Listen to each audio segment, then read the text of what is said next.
अस्सलाम वालेकुम दोस्तों, क्या हाल है। मेरा नाम है जामा अहमद, तुम दे पे यूट्यूब चैनल वेला जा।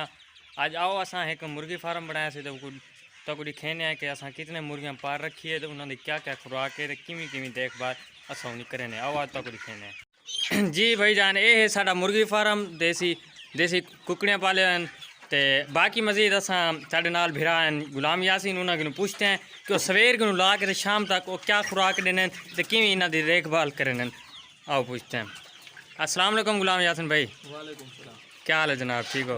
अच्छा, ऐसा कुछ दसो कि मुर्गी फार्म बनाए हुए तो सवेर को ला के शाम तक क्या देखभाल करें वे किमें करें, सब कुछ थोड़ा दसो ही बारे।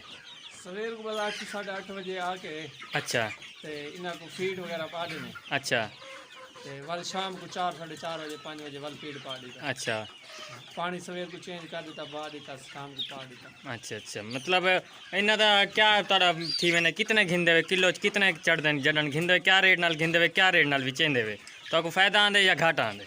किलो गिनते हैं तो मतलब उन्होंने 4 बच्चे। अच्छा, ठीक है ना। मतलब पा दे उन्हें। हाँ 200 ग्राम का 250 ग्राम का बच्चा चूजा गिदा। हाँ हाँ 45 तो 50 दिन के अंदर अंदर हाँ हाँ तैयार करके अच्छा। ते किता इन्हीं फीड क्या कितना है तो क्या इन्हीं फीड है, मतलब कोई बोरी होनी है या तुम खुद बनाते वे केड़ी चीज़ पींदे वे?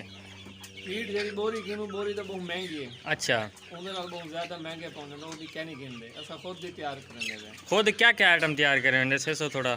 ਉਹਦੇ ਵਿੱਚ ਮੱਕੀ ਪਾ ਗਿਣਨੇ, हाँ हाँ ਨੱਕੂ ਪਾ ਗਿਦਾ अच्छा ਤੇ ਕਣਕ ਦਾਲਾ ਬਣਾ ਗਿਦਾ ਉਹ ਪਾ ਦਿੱਤਾ। ਇਹਨਾਂ ਚਾਰੇ ਚੀਜ਼ਾਂ डाला करके मिक्स कर दे पा ਦਿੱਤਾ। अच्छा अच्छा। हुण इन्हां दी क्या एवरेज है, क्या ताको पता लगता है कितनी बीमारी आई वधी है आजकल? मैं सुने मुर्गी फार्म में तो क्या तुस इन्हां देखभाल की कोई इंजैक्शन वगैरह कोई बरोफीन कशा इस्तेमाल करेंदे पवे? ਇਹਦੇ ਇੰਜੈਕਸ਼ਨ ਹੀ ਹਨ ਪਏ, ਬਰੋਫੀਨ ਇਹ ਪਈ, ਦਵਾਈਆਂ ਮੈਡੀਕਲ ਸਾਰੇ ਨੇ, ਮੈਡੀਸਨ ਸਾਰੇ ਹਨ ਪਏ। अच्छा मैं वो यूज की रखते हैं जैसे डेढ़ थोड़े बच्चा मुंह है महसूस थी भी फलानी बीमारी थोड़ी जी आगे हाँ, हाँ। काम आ गया या मतलब बुखार थे खड़े कोई चीज़ मेडिसन वो चला देते। ठीक है यासीन भाई, बहुत शुक्रिया था साको इतना टाइम देते हुए तुम अपना काम कर सकते हुए।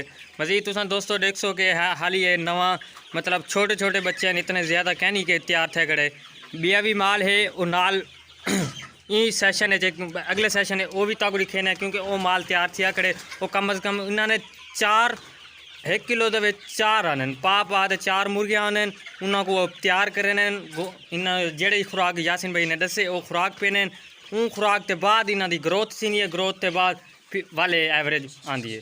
हुण मजीद तक ये देख गिनो ये छोटा मतलब है अजकल तक गिदा है माल है हुण तक बिया दिखेने नाल। हाँ जी दोस्तों, ये है बिया माल है तैयार खड़े मतलब इन्होंने गिदा 4